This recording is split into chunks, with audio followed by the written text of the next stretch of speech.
Hello, this is Mark Fishburne with the FLIR gas detection team, and this next session of the QL320 training, we're going to be covering the left side of the tablet under user data. We'll go through every tab down with the exception of the campaign tab, which we will cover in another session. So starting from the top, it's important to catch the polarity of the plume. You'll notice that we have it set in black right now, and the majority of the time you will be working in a black plume. If you notice what happens in this, we switch it to white and it blacks out the screen. Therefore, we know that this is a black plume. The leak type.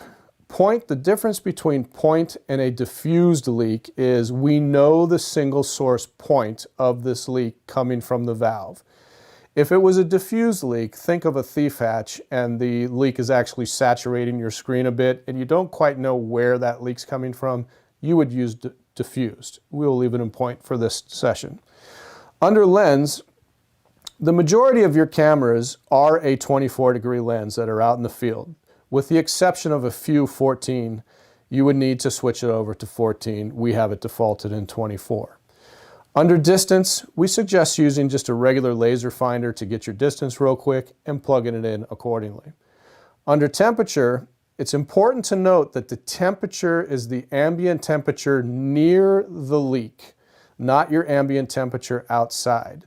So we suggest using the GF320 camera and using that to get your temperature at the source of the leak.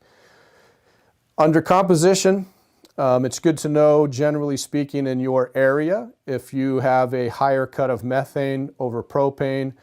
You know, the buzzwords these days are methane, so you want to measure for the correct gas. We have it set in methane here. Wind speed, we suggest using an anemometer, and for those of you that were unaware, FLIR does own X-Tech, and a simple anemometer like this will give you several things: wind speed, humidity, and it's very useful out in the field. So we have the wind speed set at regular 2 to 10 miles an hour. As we said, we will go over campaign in another session. And this is how you would set up your QL for use.